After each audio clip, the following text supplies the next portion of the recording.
So you've heard about the new macro creator and you want to learn a little bit more about it, or you have the macro creator and you're curious how you can edit the certain things of controls. Like you can see a bunch of things on the macro preview screen, and you have heard that you're able to do like expressions editing and stuff like that.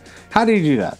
Let me show you. First of all, when you add controls from nodes into your macro preview, or even adding controls that you make yourself sometimes, you're able to edit different things about them in the macro preview really quickly. So first off, you're able to change the name. So if you double click on anything, you're able to change the name of it. That goes for labels, tabs, checkboxes, whatever it is. And you're also, for labels, able to change the default label hiding number if it's a nest and if it's a hider. For regular controls, for a center point, like a XY coordinate, you are able to change the default X and the default Y. If it is a checkbox, you're able to change just the default number. If it's 0, that means it's unchecked, 1 means it's checked. Same thing with like a label with a nest, 1 means it's open, 0 means it's closed. If it's a standard slider, you're going to have the default number. This is what it's currently set to when the person loads in. And then you have the min number. This is the lowest that slider can go. The max number, the largest the number can go. And then the center point is the dead center between those two numbers. This will always calculate the dead center between the two numbers for you.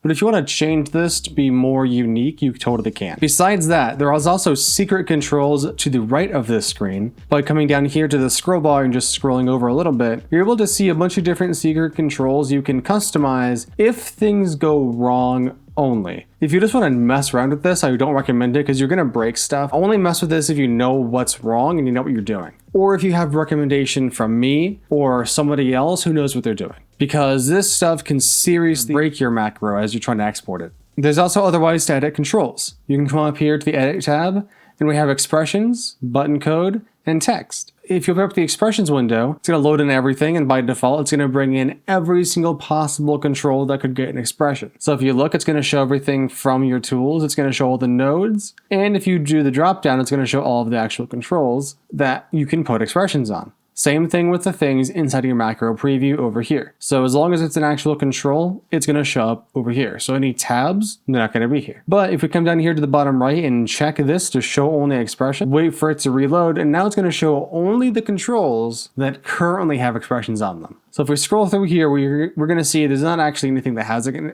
an expression on it, but that's okay. We don't need to actually see one to really test it. I'll show you guys another example of how to use this when we look at the text. If we were to close this now and reopen it, it's going to take in that new checkbox as its default. So it's going to just have that checkbox checked every single time. So it's not going to waste your time by loading in the other stuff first each time. Let's take a look at button code. It's going to act very, very similarly, but it's only going to show buttons versus showing every possible control. And as we can see, once again, no buttons. Now, if we look at the text, it's going to give us anything that can accept text, which includes comments and script information. If we come into, for example, let's go into the XF control, we'll see it has comments, it has scripts, it has everything in here. Even controls has comments and everything.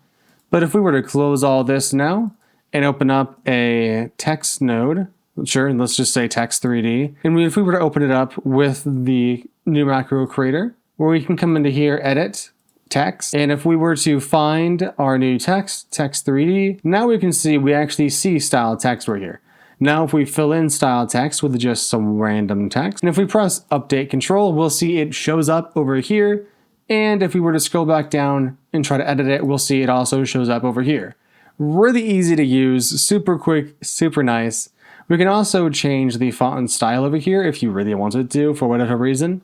Like if we look over here, okay, we want this to be light instead. We can come into here, change bold to light, not that kind of light, this kind of light, and press update, and it updates it. Super easy. You may have to click with the refresh button a couple of times because it may either not work the first time or just not register it the first time. I've noticed some weirdness. It could also just be my CSS as being a little bit finicky.